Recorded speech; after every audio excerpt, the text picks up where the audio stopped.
마라톤과 같은 장거리 경기를 보면 가끔씩 중도 탈락하는 경우를 볼 때가 있습니다. 이 100m와 같은 단거리를 뛸 때에는 그런 경우를 볼 때가 거의 없습니다. 왜 그럴까요? 짧으니까 그렇겠죠. 그런데 마라톤 같이 장거리를 뛰는 경우에는 어떻습니까? 이 너무도 긴 거리이기 때문에 중간에 달리다가 지치는 사람, 다치는 사람, 포기하는 사람 등등 종종 탈락하는 경우를 볼 때가 있습니다. 여러분, 근데 그런 일들이 종종 일어나지만은 참 안타까운 것은 무엇인가 하면 그것은 거의 다 와가는데 더 이상 뛸 수 없어서 탈락하는 그런 경우입니다. 아직 달려가야 할 길이 한참 남았는데 탈락하였다. 그것은 그렇다 치더라도 여태까지 열심히 달려와가지고 이제 꼬린 지점이 얼마 남지 않았는데 탈락하게 되는 것을 볼 때 어떻습니까? 이 본인도 너무도 안타깝지만은 이 보는 우리들도 참 안타깝다 그런 생각이 들 수밖에 없는 것이죠. 이제 조금만 더 가면 꼬린 지점인데 이제 조금만 더 가면 성공인데 꼬린을 하지 못하고 탈락하게 되는 것 참 안타까운 일이다라고 할 수 있는 것입니다. 여러분, 제가 이 이야기를 왜 하고 있겠습니까? 오늘 본문을 보면 바로 이렇게 안타깝게 중간에 탈락하는 사람을 볼 수 있기 때문입니다. 여러분, 오늘 본문에는 하나님의 사람이라고 불려지는 한 사람이 나옵니다. 이 사람에 대해서는 그 이름도 알 수가 없고 출신도 알 수가 없습니다. 다만 1절을 보면 유다에서부터 왔다라는 그 사실만 확인할 수 있을 뿐 어디 출신이며 이름은 무엇이며 그 신분은 무엇인지 이런 것들을 전혀 알 수가 없습니다. 아마도 하나님께서 세우신 선지자다라고 추측할 수 있는데 아무튼 이 사람은 하나님께로부터 한 가지 사명을 받았습니다. 어떤 사명이냐? 북이스라엘에 있는 베델에 가서 하나님의 심판의 말씀을 선포하라라는 사명을 받았습니다.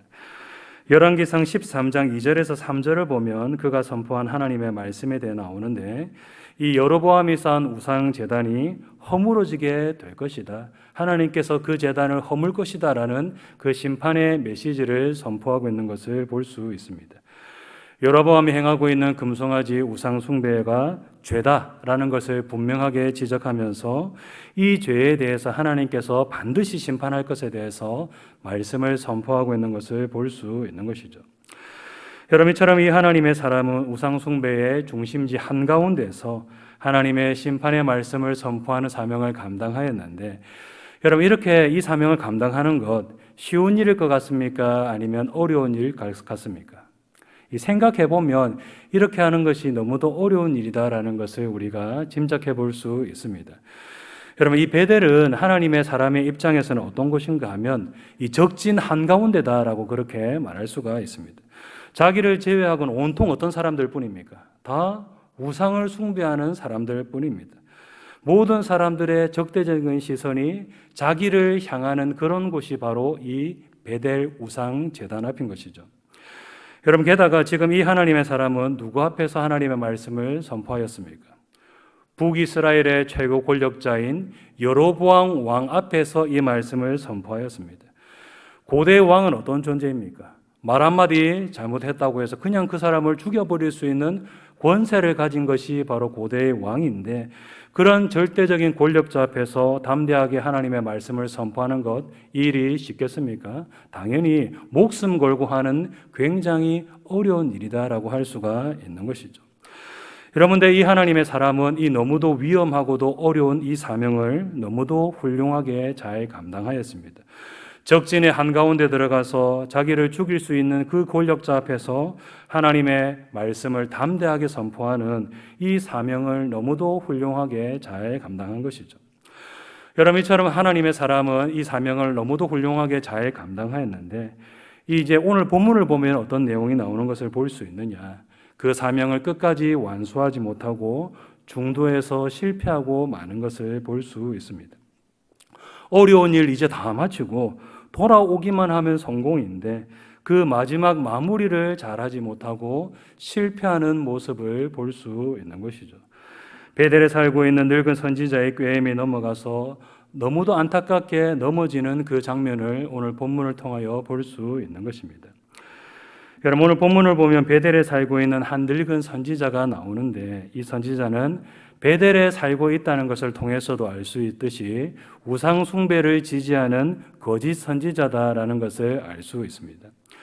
여러분, 여로보암이 처음에 베델에다가 우상을 세우고 우상 숭배를 시작하였을 때에 하나님에 대한 참된 믿음을 가지고 있는 사람들은 다 어떻게 하였는가 하면 이 신앙의 순수함을 지키기 위하여서 남유다로 내려가는 일을 하였습니다. 여기서는 우리가 제대로 된 신앙생활 하지 못할 것 같아. 남유다로 내려가자. 그래야지 우리가 타락하지 않고 하나님에 대한 믿음 지킬 수 있을 것 같아. 여러분, 이렇게 참된 믿음을 가진 사람들은 다 신앙을 찾아서 남유다로 망명하는 일을 하였었습니다. 여러분, 근데 이 늙은 선지자는 여전히 어디서 살고 있습니까? 우상 숭배의 중심지인 베델에 살고 있는 것을 볼 수 있습니다. 참된 신앙을 가진 사람들은 이 베델을 버리고 다 남유다로 내려갔는데 이 사람은 여전히 베델에서 살고 있고 또 여기서 무엇을 하고 있습니까? 여전히 선지자 노릇을 하고 있는 것을 볼 수 있는 것이죠. 여러분, 그러니 이것을 통하여서 이 늙은 선지자는 여로보암의 우상 숭배를 지지하는 거짓 선지자다라는 것을 우리가 확실하게 알 수 있는 것입니다. 물론 이 선지자가 젊었을 때는 하나님을 섬기는 선지자였을 것으로 추측됩니다. 솔로몬 시대 때는 하나님을 섬기는 선지자로 활동하였을 것입니다. 그렇지만은 정권이 바뀌고 상황이 바뀌자 변절을 해버리고 만 것이죠. 하나님을 버리고 우상을 숭배하는 지지자로 거짓 선지자로 변절해버리고 만 것입니다. 아무튼 이 선지자는 무슨 의도를 가지고 접근했는지는 모르겠지만은 하나님의 사람에게 의도적으로 접근하는 일을 하였습니다. 그리고 음식이 우리 집에 마련되어 있으니 가서 좀 먹고 좀 쉬다가 가라, 그렇게 유혹하는 일을 하였습니다. 여러분, 그러나 이 하나님의 사람은 단호하게 거절합니다. 왜 거절하였느냐? 오늘 보면 16절에서 17절을 보면 이렇게 말씀하고 있습니다. 우리 함께 읽도록 하겠습니다. 대답하되 나는 그대와 함께 돌아가지도 못하겠고 그대와 함께 들어가지도 못하겠으며 내가 이곳에서 그대와 함께 떡도 먹지 아니하고 물도 마시지 아니하리니 이는 여호와의 말씀이 내게 이르시기를 내가 거기서 떡도 먹지 말고 물도 마시지 말며 또 내가 오던 길로 되돌아가지도 말라 하셨음이로다. 아멘. 하나님은 이 사람에게 북이스라엘 지역에서는 떡도 먹지 말고 물도 마시지 말며 오던 길로 되돌아가지도 말라라는 명령을 주셨습니다. 왜 이런 명령을 주셨을까요? 그것은 하나님의 심판의 지엄함을 이 선지자를 통하여서 보여주기 위해서입니다. 여러분, 지금 이 사람은 무엇 때문에 왔습니까? 이 북이스라엘 지역에 하나님의 심판의 메시지를 선포하러 왔습니다. 여러분들, 이 사람이 그 심판받을 땅에서 심판받을 사람들과 함께 먹고 마시고 그렇게 교제를 나눈다. 여러분, 그러면 어떻겠습니까? 참 모양새가 이상한 일이다라고 할 수가 있는 것이죠. 심판의 메시지를 선포하러 왔는데, 하나님의 무서운 심판을 예언하러 왔는데 그 땅에서 먹고 마시고 잔치를 벌리고 대접받고 이런 일을 하면 모양새가 이상해지는 것입니다. 여러분, 그래서 하나님은 그 땅에서 아무것도 먹지 말라, 아무것도 마시지 말라라고 명령을 주신 것이죠. 하나님의 심판의 그 엄중함과 지엄함을 이 선지자를 통하여서 보여주기 위해서 이런 명령을 주신 것입니다. 여러분, 그래서 이 사람은 처음에는 이 늙은 선지자의 초청을 잘 거절하는 일을 하였습니다. 그런데 이 늙은 선지자가 어떻게 하고 나섭니까? 하나님의 또 다른 말씀이 나에게 임하였다라고 하면서 한 번 더 유혹하는 일을 합니다. 오늘 보면 18절 말씀 우리 함께 읽도록 하겠습니다. 시작. 그가 그 사람에게 이르되 선지자라, 천사가 여호와의 말씀으로 내게 이르기를 그를 내 집으로 데리고 돌아가서 그에게 떡을 먹이고 물을 마시게 하라 하였느니라 하니 이는 그 사람을 속임이라. 나도 그대와 같은 선지자인데 나에게 하나님의 다른 말씀이 임하였다. 당신을 집으로 데리고 가서 좀 음식을 대접하라라는 말씀을 받았다라고 하면서 속이는 일을 하고 있습니다. 하나님의 말씀이 임하지도 않았는데 임하였다라고 거짓말을 하면서 꾀고 있는 것을 볼 수 있는 것이죠. 여러분, 그래서 이 하나님의 사람은 그 거짓말에 그냥 속아 넘어가 버리고 말았습니다. 하나님의 말씀이 임하였다라고 하니까 그것만 믿고 그냥 덥석 그 말을 받아들이고 만 것이죠. 여러분, 그래서 이 사람은 늙은 선지자의 집에 들어가서 물과 음식을 먹는 일을 하고 말았고 결국 하나님께서 명하신 일들을 어기는 범죄를 저지르고 말았습니다. 하나님의 지엄한 심판을 전하는 그 사명을 완수하지 못하고 중도에서 실패하고 만 것이죠. 여러분, 그래서 그 일로 인하여서 결국 어떤 일이 일어나는 것을 볼 수 있습니까? 하나님의 심판이 이 사람에게 임하게 되는 것을 볼 수 있습니다. 오늘 보면 24절을 보면 그 내용이 나오는데 하나님께서 보내신 사자에게 이 사람이 물어 뜯겨서 죽임을 당하게 되는 것을 볼 수 있습니다. 여러분, 어떤 사람들을 보면 이것을 보고 이렇게 생각을 하기도 합니다. 아니, 하나님 너무하신 거 아닙니까? 이 사람이 하나님의 명령을 어긴 것은 틀림없지만은 그렇다고 해서 죽이실 필요까지는 없습니까? 없지 않습니까? 이 쇠가 빠지게 참 목숨 걸고 사명 감당하고 이제 잠깐 뭐 음식 먹고 했을 뿐인데 그렇다고 해서 죽일 필요까지는 없지 않습니까? 이렇게 생각을 하는 경우도 있습니다. 여러분, 그러나 이것은 죽임을 당해 마땅한 일입니다. 왜냐하면 이 하나님의 사람이 하나님의 지엄한 말씀을 어겼기 때문인 것입니다. 여러분, 지금 이 사람은 하나님의 지엄한 심판의 말씀을 전하기 위해서 북이스라엘에 왔습니다. 그런데 그런 심판의 말씀을 선포한 사람이 하나님의 말씀을 어겼는데도 불구하고 아무 일도 일어나지 않는다. 여러분, 그러면 이것을 보면서 여로보암과 북이스라엘 백성들은 어떤 생각을 할 수밖에 없겠습니까? 하나님 말씀 별거 아니네. 하나님 말씀 어겨도 아무 일도 일어나지 않네. 우리도 무시하면 되겠다. 뭐 이렇게 생각하면서 하나님을 우습게 여기고 또 하나님의 말씀을 우습게 여기는 일을 할 수 있지 않겠습니까? 여러분, 그래서 하나님은 이 사람을 죽임으로써 심판의 말씀이 반드시 이루어지게 될 것에 대해서 선포하는 일을 행하신 것입니다. 그가 하나님의 명령을 어긴 것도 어긴 것이지만은 하나님의 말씀이 우습게 여김을 당하면 안 되기 때문에 그를 죽이시는 일을 행하신 것이죠. 자, 아무튼 이 하나님의 사람은 하나님께서 맡기신 그 사명을 참 잘 감당하였지만은 중도에 실패하고 말았는데 왜 그는 실패하고 만 것일까요? 그가 실패하는 데 있어서 그가 저지른 잘못은 무엇일까요? 첫 번째로 이 사람이 저지른 잘못은 이제 끝이 났다라고 하면서 마음을 놓는 일을 하였다라는 것입니다. 1번 같이 한번 읽도록 하겠습니다. 하나님의 사람이 저지른 잘못은 이제 끝이 났다고 하면서 마음을 놓는 일을 하였다는 것입니다. 오늘 보면 14절 말씀 우리 함께 읽겠습니다. 하나님의 사람을 뒤따라가서 상수리 나무 아래에 앉은 것을 보고 이르되 그대가 유다에서 온 하나님의 사람이냐 대답하되 그러하다. 이 하나님의 사람이 베델에서 유다로 돌아가다가 어디에 앉아서 잠깐 쉬는 일을 하였다고 말씀하고 있습니까?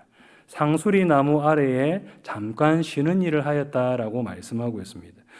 여러분, 이 상수리 나무는 풍성한 가지와 잎을 가지고 있기 때문에 그늘이 많이 집니다. 그래서 이 사람은 낮에 땡볕을 피해서 이 나무 아래에 앉아서 쉬는 일을 하였는데 인간적으로는 이 사람이 한 일이 어떻습니까? 이해가 될 수 있는 일입니다. 낮에 땡볕을 피해서 그늘에 앉았다가 잠깐 쉬었다 간다. 인간적으로는 얼마나 저 사람이 힘들었으면 저렇게 쉬었다 가려고 생각했을까 이렇게 이해할 수 있는 일인 것이죠. 여러분, 그러나 하나님의 사람은 여기서 멈추지 말았어야 합니다. 여러분, 만약에 이 사람이 조금도 멈추지 않고 지체하지 말고 유다로 내려가는 일을 하였다면 거짓 선지자가 따라붙어서 유혹하는 일을 만날 수 있었을까요? 당연히 그런 일이 일어나지 않았을 것입니다. 이 사람이 뒤도 안 돌아보고 좌우로도 시선을 돌리지 아니하고 계속해서 앞만 보고 남유다로 계속해서 걸어가는 일을 하였다면 이 거짓 선지자가 붙어가지고 유혹하는 일이 일어날 수가 없는 것입니다. 여러분, 이 베델과 유다는 어느 정도 거리가 되는가 하면 한 20km 정도 된다고 합니다. 이 걸어가려고 하면 피곤하고 힘든 거리이긴 하지만은 또 생각해 보면 어떻습니까? 한 번에 못 걸어갈 그런 거리도 아니다라는 것을 우리가 짐작할 수 있는 것이죠.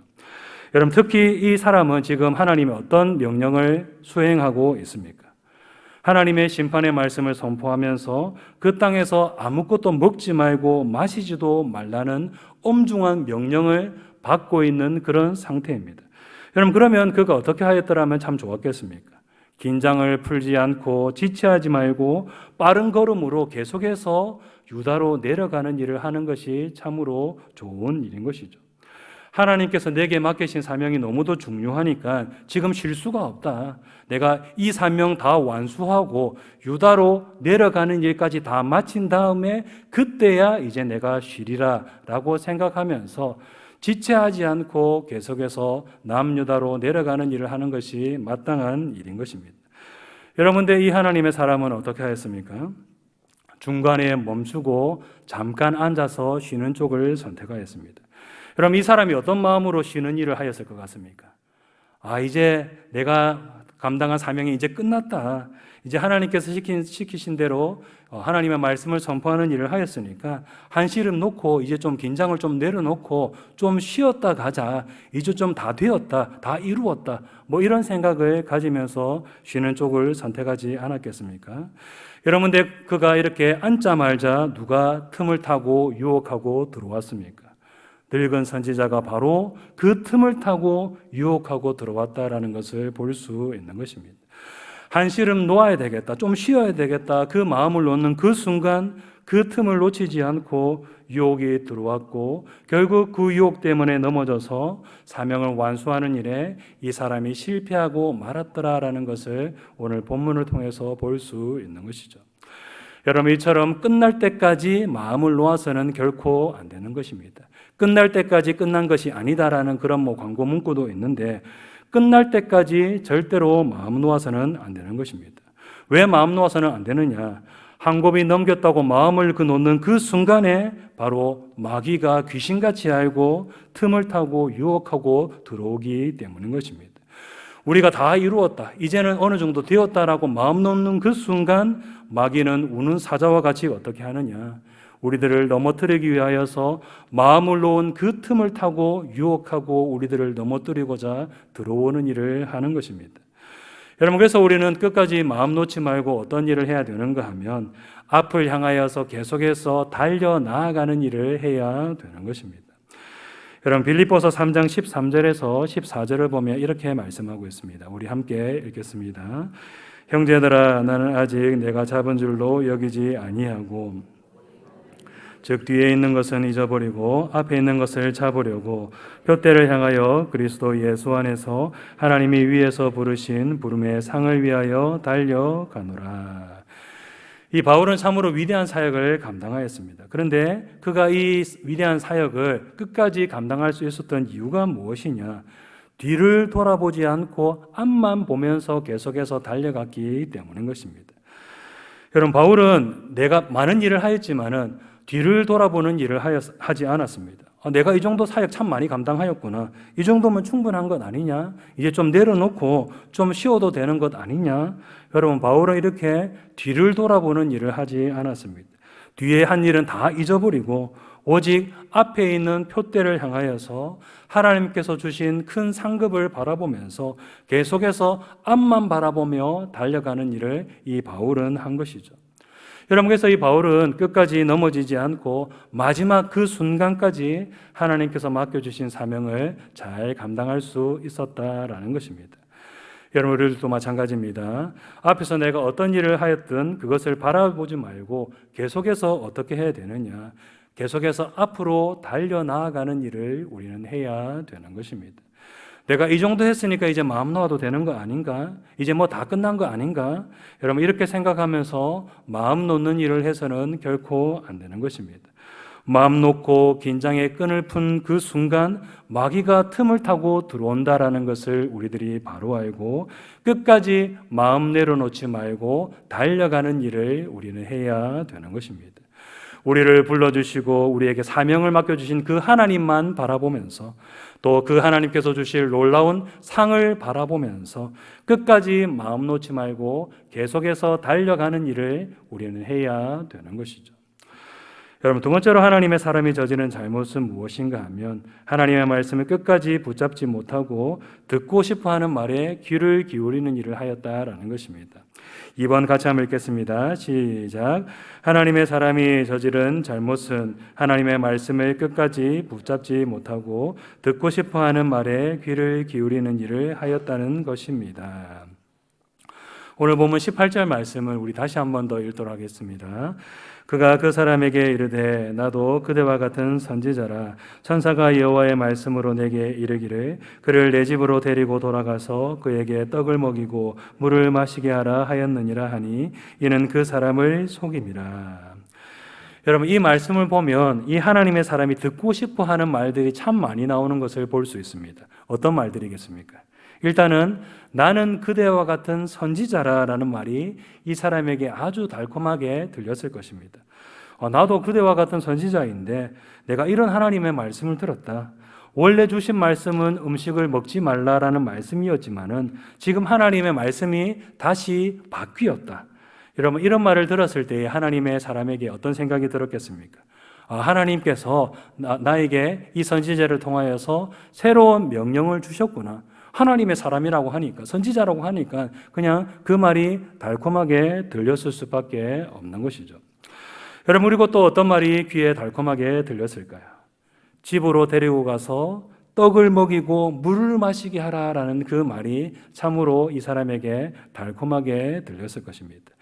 여러분, 지금 이 하나님의 사람은 유다에서 베델로 올라온 이후로 떡도 먹지 못하였고 물도 마시지 못하였습니다. 여러분들 이제 집으로 데려가서 떡도 먹이고 물을 마시게 하라는 그런 말을 들었을 때에 어떻게 들렸겠습니까? 참 달콤하게 들렸을 것이 틀림없는 것입니다. 내가 지금 그것을 너무도 간절히 바라는데 마침 그것을 하나님의 말씀이다라고 하면서 잘 포장까지 해가지고 귀에 들려주니까 그 말이 그냥 달콤하게 들리고 빠져들 수밖에 없었던 것이죠. 여러분, 이 늙은 선지자의 말이 달콤하기는 하였지만은 이 하나님의 사람이 어떻게 하였다라면 참으로 좋았겠습니까? 원래 주셨던 하나님의 말씀을 끝까지 붙잡는 일을 하였다면 참으로 좋았을 것입니다. 여러분, 그리고 그렇게 하지 못하였다 할지라도 어떤 일을 또 하였으면 좋았겠습니까? 하나님 정말 이 말씀을 주신 것이 맞습니까? 라고 한번 물어보는 일을 하였다면 얼마나 좋았겠습니까? 하나님께서 주신 이 말씀이 참입니까? 지금 이 사람이 전하는 말이 하나님이 원래 나에게 주셨던 말씀과는 전혀 다른 말씀인데 이 말이 과연 참된 말씀입니까? 라고 그렇게 물어보았더라면 하나님께서 그에게 어떤 대답을 주셨겠습니까? 거짓말에 속지 말라. 그 말은 참이 아니니 원래 주었던 그 말씀대로 그 말씀 붙잡고 너는 계속 행하도록 하여라. 이런 응답을 주셨을 것이 틀림없는 것입니다. 여러분들, 이 하나님의 사람은 물어보는 일을 하지 않았는데 왜 물어보지 않았겠습니까? 이 늙은 선지자가 너무도 자기가 듣고 싶은 말을 하나님의 말씀이라고 하면서 전하는 일을 하였기 때문인 것이죠. 너무도 듣고 싶어하는 그 달콤한 말을 이것은 하나님의 말씀입니다라고 포장까지 해가지고 들려주니까 하나님께 물어보아야 된다는 그런 생각조차 하지 못하고 그냥 덥석 그 말을 받아물고 만 것입니다. 여러분, 이와 같이 마귀는 우리들을 어떻게 유혹하는가 하면 우리가 너무도 듣기 원하는 달콤한 말로 우리들을 유혹하고 때로는 그 말이 하나님의 말씀이다라고 하면서 잘 포장까지 하여서 우리들을 유혹하는 일을 합니다. 여러분, 마귀가 예수님을 유혹할 때에 어떤 말로 유혹하였다는 것을 볼 수 있습니까? 40일 동안 금식한 예수님께 네가 하나님의 아들이거든 이 돌을 떡덩이가 되게 하여라 라고 이렇게 하면서 가장 듣고 싶어하는 말이지 않습니까? 너무도 굶주린 상태인데 40일 동안 굶었는데 이 돌을 떡으로 한번 만들어 봐라. 그렇게 유혹하였다는 것을 볼 수 있습니다. 또 마귀가 어떻게 유혹하였습니까? 하나님의 말씀을 인용하면서 성전 꼭대기에서 한번 뛰어내려 보라라고 그렇게 유혹하였다는 것을 볼 수 있는 것이죠. 이 마귀의 주 수법이 무엇이냐? 우리가 너무도 듣기 원하는 달콤한 말로 그리고 그 말을 하나님의 말씀으로 적절하게 포장하여서 우리들을 미혹하는 일을 한다는 것을 이러한 일들을 통하여서 알 수 있는 것입니다. 여러분, 이처럼 마귀는 우리들이 듣고 싶어하는 말로 우리들을 유혹합니다. 그리고 그 말을 적절하게 하나님의 말씀을 섞어서 잘 포장하여서 우리들을 미혹하는 일을 합니다. 여러분, 그래서 우리들은 어떻게 해야 되는가 하면 오직 무엇만 굳게 붙잡는 일을 해야 되겠습니까? 바로 하나님의 말씀만 굳게 붙잡는 일을 해야 되는 것입니다. 내가 듣고 싶어하는 달콤한 말로 나를 미혹한다고 해서 그 말에 귀를 기울일 것이 아니라 오직 하나님의 말씀만 굳게 붙잡는 일을 우리는 해야 되는 것이죠. 오직 하나님의 말씀만 붙잡고 그 그 말씀에 순종하는 삶을 우리들은 살아가야 되는 것입니다. 여러분, 이제 말씀을 맺도록하겠습니다.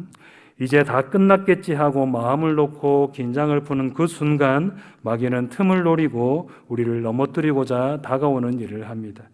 여러분, 그리고 마귀는 우리들이 너무도 듣기를 원하는 달콤한 말을 하나님의 말씀으로 적절하게 잘 포장하여서 우리들을 미혹하는 일을 합니다. 우리 성도님들이 이것을 기억하시고 주님께서 부르시는 그날까지 마음 놓지 말고 끝까지 주님 말씀 붙잡고 끝까지 말씀에 순종하며 달려가는 우리 모든 성도님들이 다 되시기를 주님의 이름으로 축복합니다.